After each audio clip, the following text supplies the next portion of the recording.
I'm Marlene, 34, and that day I thought I was just another guest at my mom's birthday party in the backyard of our suburban St. Louis home. The air was thick with tension, not celebration, as I stood by the dessert table, trying to ignore the whispers. Then my brother stormed up, his face red, eyes blazing. He grabbed a ceramic mug, my mom's favorite, with little daisies painted on it, and smashed it on the ground. Shards flew everywhere. "Get out, you spoiled brat," he screamed loud enough for every neighbor to hear. "You don't belong in this family." My heart pounded. I looked at my parents, expecting them to say something, anything, but they just stood there, faces blank like they'd rehearsed this. The other guests froze, forks halfway to their mouths. My brother kept glaring, his fists clenched, daring me to react. I wanted to scream back, to demand why he'd turned a birthday party into a battlefield. But something in their silence, my parents' averted eyes, the way they didn't move, told me this wasn't just a tantrum. This was planned. If you were in this situation, would you stay silent and walk away or confront them right there? Share your thoughts in the comments. I left the party in a daze, driving straight to Shane's apartment in downtown St. Louis. He opened the door, took one look at my face, and didn't ask questions. "Crash here as long as you need," he said, handing me a spare key. I nodded, too shaken to talk, and collapsed on his couch, my phone still clutched in my hand from that call I'd made. The next morning, I opened my laptop, determined to figure out what was going on. My gut told me my brother's outburst wasn't just him losing it. There was something bigger, something planned. I logged into my company's bank account, the one tied to my event planning business. I'd built that company from nothing, booking weddings, corporate galas, and charity events across St. Louis. It was my pride, my proof I didn't need my family's approval to succeed. But as the app loaded, my stomach dropped. The balance was wrong, way wrong. I scrolled through the transactions, my hands shaking. Over the past 3 months, there were dozens of small withdrawals, $500 here, $1,000 there, adding up to $40,000. Each one was labeled consulting fees or miscellaneous expenses, but I hadn't authorized any of them. I clicked into the account details, and there it was. Grayson's name, listed as a secondary user. I'd added him years ago, back when we were still close, to help with a few vendor payments. He hadn't touched the account in ages, until now. I stared at the screen, my pulse racing. How could he do this? $40,000 siphoned off like I wouldn't notice. My first instinct was to call him, to scream, to demand answers. But Shane, sitting across from me with his coffee, shook his head. "Don't tip him off," he said. "If he's bold enough to steal, he's probably covering his tracks." Shane was right. I needed proof, something solid to figure out why my family had turned on me. I opened my email, hoping for a clue. My inbox was a mess. Proposals for upcoming events, vendor invoices, client follow-ups. But one message caught my eye, sent late last night from a client I'd worked with for years, a woman named Carla who ran a nonprofit. "Marlene, I got a call from your brother," it read. "He said you're under too much stress to handle our gala next month and offered to take over. Is everything okay?" My jaw clenched. Stress. I wasn't stressed until last night when my own brother humiliated me in front of everyone. I showed Shane the email. "He's trying to steal your clients," he said, his voice low. "This isn't just about the money." I scrolled through my inbox, searching for more. Sure enough, there were 2 other emails, one from a wedding planner, another from a corporate client. Both mentioned calls from my brother, both questioning my reliability. He'd been contacting my clients behind my back, painting me as unstable to take over my business. I felt sick, like the ground was slipping out from under me. This wasn't just a tantrum or sibling rivalry. Grayson was trying to ruin me, to take everything I'd built. And my parents, Mildred and Fred, had stood there at the party saying nothing. Were they in on it? The thought hit me like a punch. My own family plotting against me. I remembered Mom's nervous fidgeting, Dad's refusal to look me in the eye. They weren't just bystanders. They were part of this. Shane handed me a USB drive. "Start saving everything," he said. "Emails, bank statements, anything that shows what he's doing." I nodded, my anger sharpening into focus. I forwarded Carla's email to a private folder and downloaded the bank transaction records. Then I noticed a notification on my phone, a voicemail from an unknown number. I played it, putting it on speaker so Shane could hear. It was a woman's voice, calm but urgent. Marlene, this is Ellen, your Grandpa Henry's lawyer. I have something important to discuss about his estate. Please call me back. Shane raised an eyebrow. Grandpa Henry? He asked. I shrugged, confused. Grandpa Henry passed away 2 years ago, leaving me a small shop in St. Louis that I turned into my office. I thought his estate was settled. Why was his lawyer calling now? Could be nothing, I said, but my voice betrayed my doubt. Something told me this was connected to whatever Grayson was pulling. I spent the next day digging deeper. I logged into my company's client management software, checking for any unusual activity. There it was, a new login from an IP address I didn't recognize, time-stamped 2 weeks ago. Grayson had accessed my client list. I cross-checked the dates with the bank withdrawals. They lined up perfectly. He'd been planning this for months, maybe longer. I saved screenshots of the login history, my hands steady now, fueled by a mix of rage and determination. Shane sat with me as I combed through more emails. Another client, a tech startup, had received a message from Grayson offering to handle their product launch at a discount. He's undercutting you, Shane said, shaking his head. He wants your business gone. I clenched my fists, imagining Grayson smirking as he typed those emails. But why? What had I done to make him hate me this much? I thought back to our childhood, to the times Grayson would sulk when I got better grades or won awards. He'd always been competitive, but this was different. This was betrayal. And Mom and Dad standing by while he tried to destroy me. What kind of parents did that? I needed answers. But first, I needed to protect myself. I changed the passwords on all my accounts, locking Grayson out. Then I texted Carla, assuring her I was fine and still handling her gala. She replied immediately, relieved, promising to stick with me. 2 days later, I had a folder full of evidence. Bank records, client emails, login screenshots. Shane looked at me, his expression serious. You've got enough to confront him, he said, but you need to be smart about this. If they're all in on it, you're walking into a fight. I nodded, my resolve hardening. Grayson thought he could push me out, but he didn't know who he was dealing with. The next morning, I opened my laptop, my fingers itching to uncover more of Grayson's betrayal. Shane sprawled on his couch with a bowl of cereal, watching me work. You're like a detective now, he said, half joking. I didn't laugh. This wasn't a game. My family was trying to destroy everything I'd built. I started with my company's cloud server, where I stored all our event planning files, contracts, invoices, even call recordings. I'd set up an auto record feature for client calls last year, mostly to keep track of details for big events. I hadn't checked it in months, but if Grayson was bold enough to contact my clients, maybe he'd slipped up somewhere. I opened the audio folder, scrolling through files labeled by date and client name. My heart skipped when I saw one from 2 weeks ago, tagged with the name of a big client, a hotel chain planning a conference. I hit play.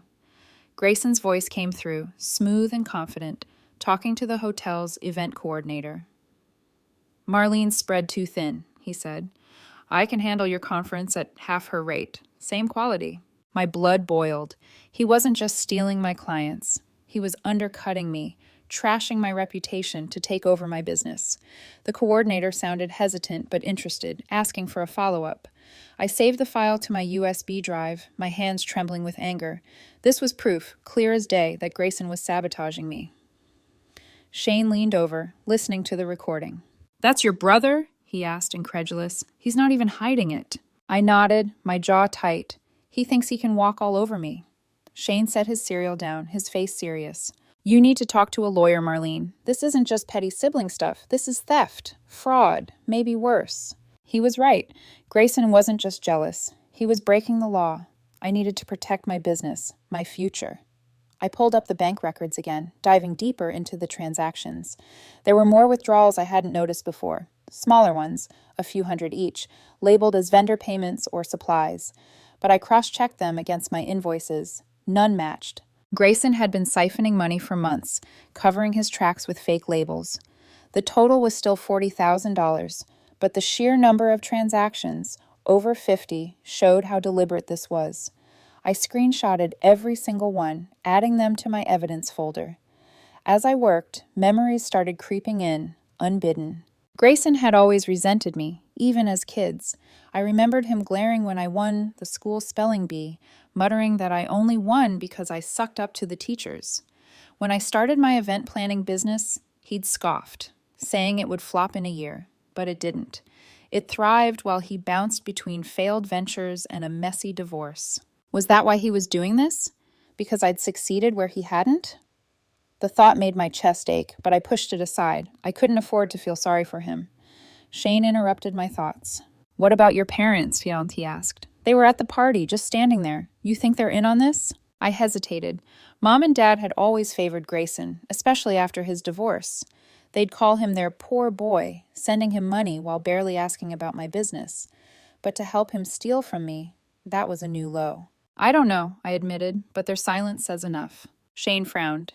"You need to be ready for anything, Marlene. If they're backing him, this could get ugly." I nodded, my resolve hardening. I opened my phone and found the voicemail from Ellen, Grandpa Henry's lawyer, from yesterday. I hadn't had time to call her back, but Shane's words about lawyers made me realize I couldn't wait. I needed to know what she wanted, especially if it was about Grandpa Henry's estate. I saved the voicemail to my evidence folder, just in case. Then I kept digging through the cloud server, looking for more recordings. I found another one from a month ago with Grayson talking to a different client, a charity I'd worked with for years. "Marlene's not reliable right now," he said. "I can step in, no problem." I clenched my fists, saving that file too. By day 5, I had a stack of evidence. Bank screenshots, client emails, 2 audio recordings of Grayson bad-mouthing me. But I still needed to understand the full scope of his plan. I logged into my company's email server, checking the sent folder for anything suspicious. There was an email from my account sent last week that I hadn't written. It was to a major client, canceling a contract I'd spent months securing. The signature was mine, but the IP address wasn't. Grayson had hacked my email. I felt a surge of rage, but also clarity. He wasn't just stealing money. He was trying to erase me from my own business. Shane watched me work, his expression a mix of admiration and concern. "You're relentless," he said. "But you need to pace yourself. This is heavy stuff." I shook my head. "I can't stop now, Shane. If I don't fight back, they'll take everything." He nodded, understanding. "Then let's get you to a lawyer, someone who can make sure Grayson pays for this." I agreed, pulling up a contact I'd used before, a lawyer named Mark, who specialized in small business disputes. I sent him a quick email summarizing the situation and attaching a few key screenshots. He replied within hours, asking to meet the next day. As I prepared for the meeting, more memories surfaced. Grayson's resentment wasn't new, but it had grown darker over time. I remembered a family dinner a year ago when he'd snapped at me for showing off about a big contract I'd landed. Mom had laughed it off, saying he was just teasing. Dad had stayed quiet, as always. Now their silence at the party made sense. They weren't just ignoring Grayson's outburst. They were complicit. The realization hit hard, but it also fueled me. I wasn't just fighting for my business. I was fighting for myself. I spent the rest of the week organizing my evidence, making sure every file was backed up. Mark, the lawyer, called to confirm our meeting, saying he'd review my documents beforehand. Shane stayed by my side, helping me sort through the mess, his presence a reminder that I wasn't alone. But as I closed my laptop, I knew the real battle was coming. Grayson thought he could break me, but he was about to find out how wrong he was. That afternoon, I called Ellen back, my heart pounding as the phone rang. Ellen, Grandpa Henry's lawyer, had left that cryptic voicemail about his estate, and I couldn't shake the feeling it was tied to Grayson's betrayal. When she answered, her voice was warm but professional. "Marlene, I'm glad you called," she said.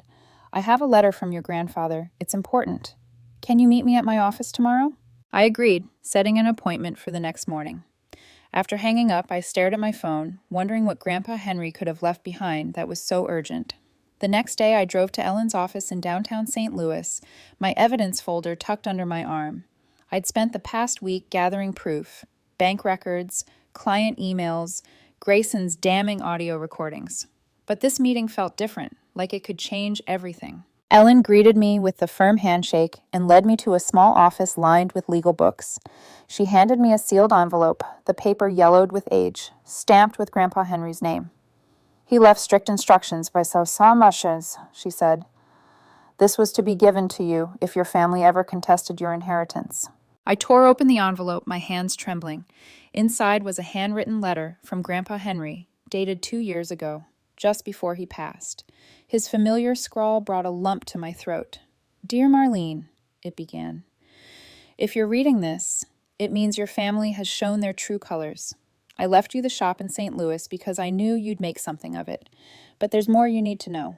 My eyes scanned the page and my breath caught as I read the next lines. Grandpa Henry revealed that my family, Mom and Dad, had manipulated Lucas, my old business partner, years ago. Lucas and I had started our event planning company together back when we were both young and ambitious. We were good, booking high-profile events across Missouri, but 3 years ago, Lucas had suddenly pulled out, claiming bankruptcy. I'd been devastated, taking on the business alone while he vanished from my life. Grandpa Henry's letter explained why. My family had pressured Lucas into taking on bad loans, funneling money from our company to cover their own financial messes. When Lucas couldn't pay, they pushed him out, leaving him broke and humiliated to hide their fraud. I sat back, stunned. Mom and Dad, they'd always acted so innocent, fussing over Grayson's struggles while praising my independence. But they were part of this. The letter went on, detailing how they'd used a shell company to siphon funds, with Grayson handling the paperwork. Grandpa Henry had found out too late, but he'd rewritten his will to protect me, leaving me the shop outright. "They'll try to take it from you," he wrote. "Don't let them. You're stronger than they know." I looked up at Ellen, my voice shaky. "Why didn't he tell me sooner?" She sighed, adjusting her glasses. "He wanted to protect you from the fallout. He thought they'd leave you alone if he was gone." I clutched the letter, anger mixing with grief. Grandpa Henry had always believed in me, even when I doubted myself. He'd taken me to that shop as a kid, letting me play among the empty shelves, telling me I could build anything I wanted. Now it was mine, and my family was trying to steal it. I called Shane from the parking lot, my voice tight with emotion. "You won't believe this," I said, summarizing the letter. Shane let out a low whistle. "Your parents too. That's cold." I nodded, though he couldn't see me. "I trusted them, Shane. All of them." He was quiet for a moment, then said, "You've got the letter. That's power. Use it." I knew he was right. This wasn't just about money or clients anymore. It was about exposing my family for what they'd done. To me and to Lucas. Back at Shane's apartment, I reread the letter, each word fueling my resolve. I thought about Lucas, how he'd always been the dreamer, sketching event layouts while I handled the logistics. We'd been a team until he disappeared. I'd blamed him for abandoning me, but now I saw the truth. My family had destroyed him to cover their tracks. I pulled up my old contact list, searching for Lucas's number. I needed to talk to him, to understand his side, but his number was disconnected. I sent a message to a mutual friend asking if they knew where he was. No reply yet. I met with Mark, my lawyer, the next day.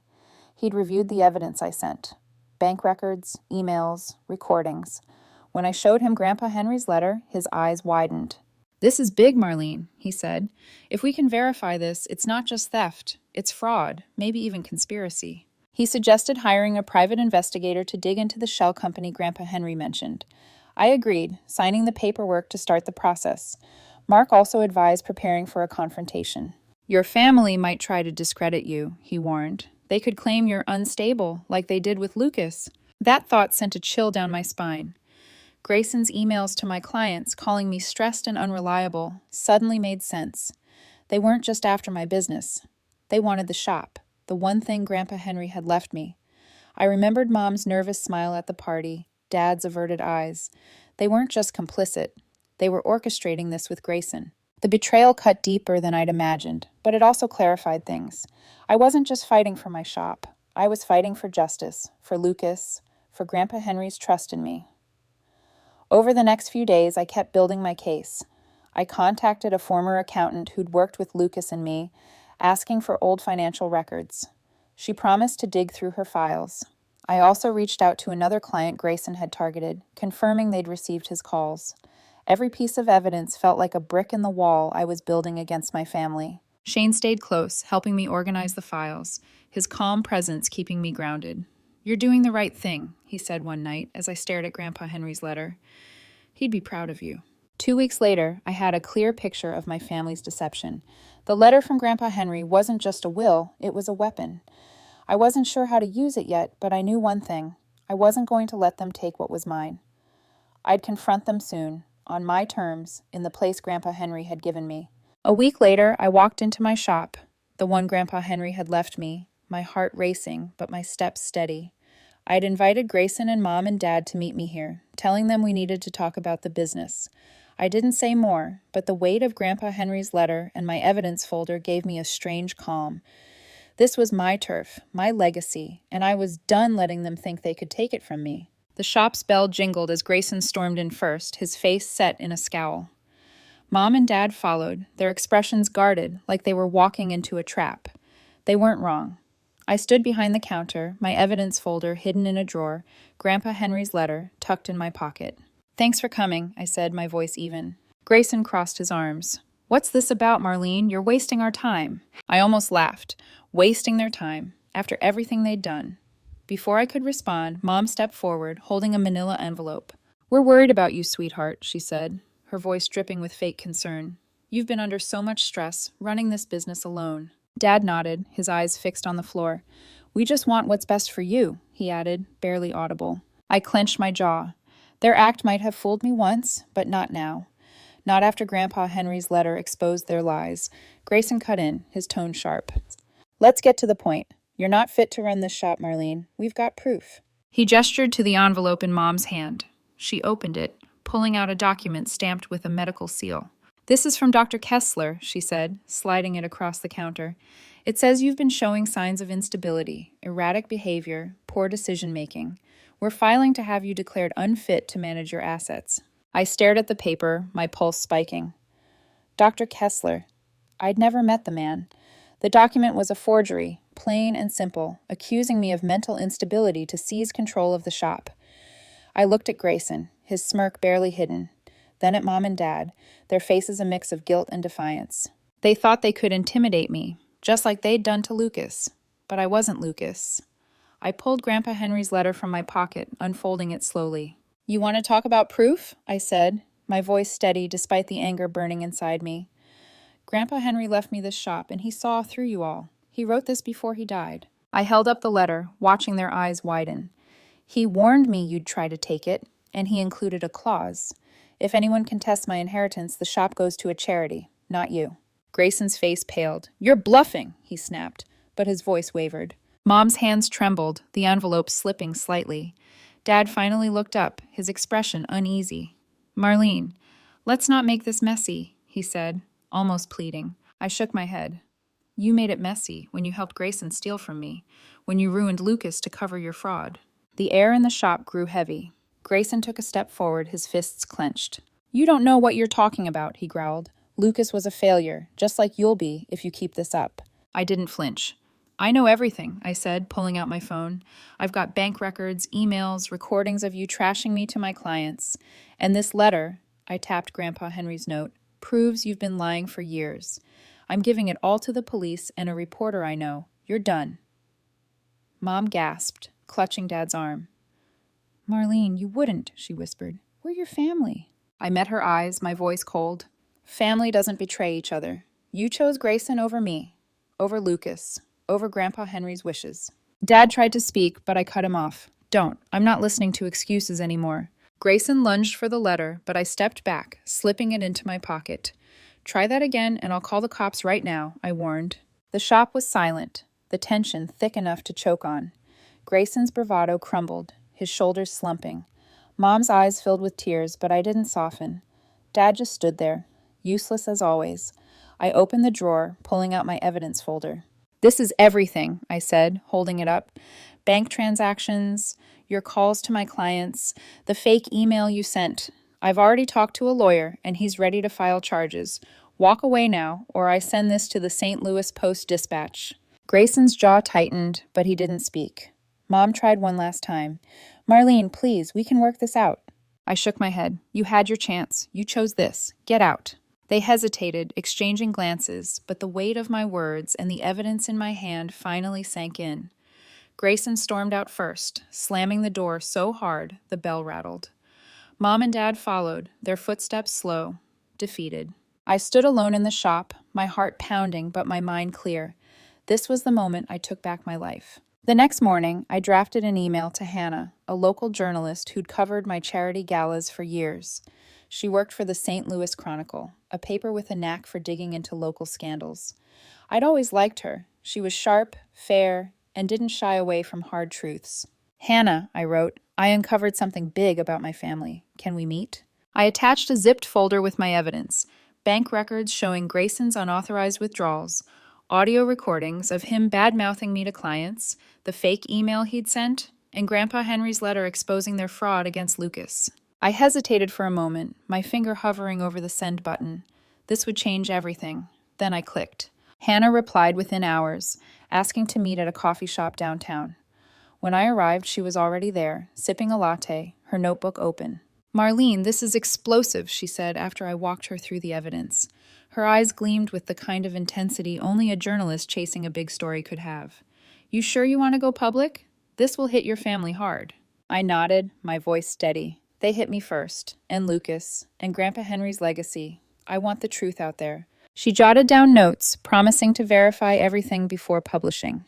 After the meeting, I drove to the St. Louis police station, my evidence folder in hand. The officer at the desk, a gruff man named Detective Carter, listened as I explained Grayson's theft, the fake medical document, and my family's manipulation of Lucas. He flipped through my files, his eyebrows raising at the recordings. "This is solid," he said, scribbling in his notepad. "We'll open an investigation, but it'll take time. Fraud cases like this are tricky." I thanked him, feeling a weight lift. The law was on my side now. A week later, Hannah's article hit the front page of the Chronicle. The headline screamed, "Local family accused of fraud and betrayal in business scandal."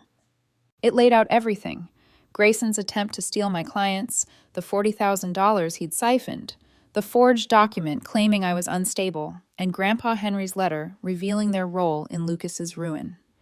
Hannah had even tracked down Lucas, who confirmed he'd been pressured into bad loans by my family. The article didn't hold back, calling their actions a calculated betrayal of trust. St. Louis buzzed with the news. By noon, my phone was flooded with messages from clients, friends, even distant relatives. Some expressed shock, others support. One client, Carla, texted, "I knew you were the real deal, Marlene. Keep fighting." But the fallout for my family was swift. Grayson's business contacts dropped him overnight, unwilling to touch someone linked to fraud. I heard through a mutual acquaintance that his latest venture, a shady consulting firm, was crumbling. Mom and Dad faced their own reckoning. Neighbors who'd once invited them to barbecues now whispered behind their backs. Their church group, where they had been pillars for years, asked them to step down from leadership roles. Then the calls started. Mom left a voicemail, her voice shaky. "Marlene, we need to talk. We're still family." I deleted it without responding. Dad tried next, sending a text. "We made mistakes, but we can fix this." I stared at the words, my anger flaring. Fix this. They'd stood by while Grayson tried to destroy me, lied about my mental health, and ruined Lucas. There was no fixing that. Grayson didn't reach out directly, but I got a message from one of his friends, pleading for me to let it go for the sake of family unity. I blocked the number. Shane came by the shop that afternoon, holding a copy of the Chronicle. "You did it," he said, a grin spreading across his face. "They're done." I shook my head, not quite smiling. "It doesn't feel like a win yet," I admitted. The truth was out, but the pain of their betrayal still lingered. Shane sat on a stool, his expression softening. "You stood up to them, Marlene. That's more than most people could do." I nodded, grateful for his support, but my heart was heavy. I'd lost my family, not just their trust, but any hope of reconciliation. Over the next few days, more fallout came. A local business association dropped Grayson from their roster, citing ethical concerns. Mom and Dad's social circle shrank further. I heard they'd stopped attending community events. Part of me wanted to feel sorry for them, but every time I thought of Grandpa Henry's letter, of Lucas's broken dreams, I pushed that pity away. They'd chosen this path, not me. I met with Detective Carter again, who updated me on the investigation. They'd subpoenaed Grayson's bank records and were looking into the shell company Grandpa Henry had mentioned. "We're building a case," he said, his tone reassuring. "Your evidence is strong." I thanked him, feeling a flicker of hope. Justice was slow, but it was coming. Hannah called to check in. "Your article's still generating buzz. People are talking, Marlene," she said. "You're a hero to a lot of folks." I didn't feel like a hero, just someone who'd fought to protect what was hers. I thanked her for telling the truth, for giving Lucas a voice, for honoring Grandpa Henry's legacy. She promised to follow the case as it developed. As I locked up the shop one evening, my phone buzzed with another message from Mom. "Please, Marlene, just one conversation," it read. I stared at the screen, my thumb hovering over the reply button. For a moment, I remembered her baking cookies when I was a kid, Dad teaching me to ride a bike. But those memories were overshadowed by their lies, their silence at the party, their willingness to let Grayson destroy me. I deleted the message and turned off my phone. I wasn't going back. The shop, my business, my life, they were mine now, free from their manipulation. I'd fought for every piece of it, and I wasn't letting go. 1 month later, I poured my energy into my event planning business, transforming the shop into its new headquarters. The empty shelves where I'd played as a kid now held binders of contracts and mood boards for upcoming galas. Clients streamed in, drawn by the Chronicle's article and word of mouth about my resilience. Carla, my loyal client, booked me for a corporate retreat, saying, "You've got grit, Marlene. I trust you." Her words lit a spark in me, a quiet pride that grew with every new project. Within months, I hired 2 assistants and expanded to handle events across Missouri, each success a step away from my family's shadow. But it wasn't enough to just rebuild. I'd seen what betrayal could do, not just to me, but to Lucas, whose dreams my family had crushed. I wanted to help others like us, people blindsided by those they trusted most. So, I launched a program through my company called Second Start, offering free workshops for people rebuilding after family conflicts. We provided counseling, referrals, career coaching, and entry-level jobs in event planning. At our first workshop, a young woman named Sarah shared how her brother had sabotaged her small business. I listened, nodding, and offered her a part-time role on my team. Seeing her smile, tentative but hopeful, felt like a victory. Shane stopped by often, bringing coffee and his usual easy grin.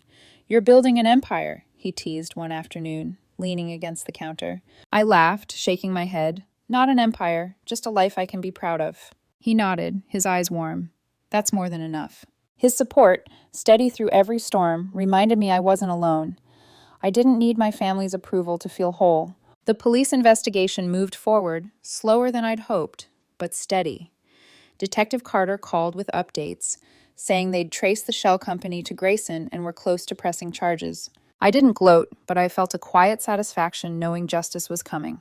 Hannah, the journalist, kept in touch too. Her follow-up article praised my new program, calling me a beacon for those betrayed. I didn't feel like a beacon, just someone who'd learned to stand up for herself. As I locked the shop one evening, I looked at the sign above the door, now reading Marlene's events.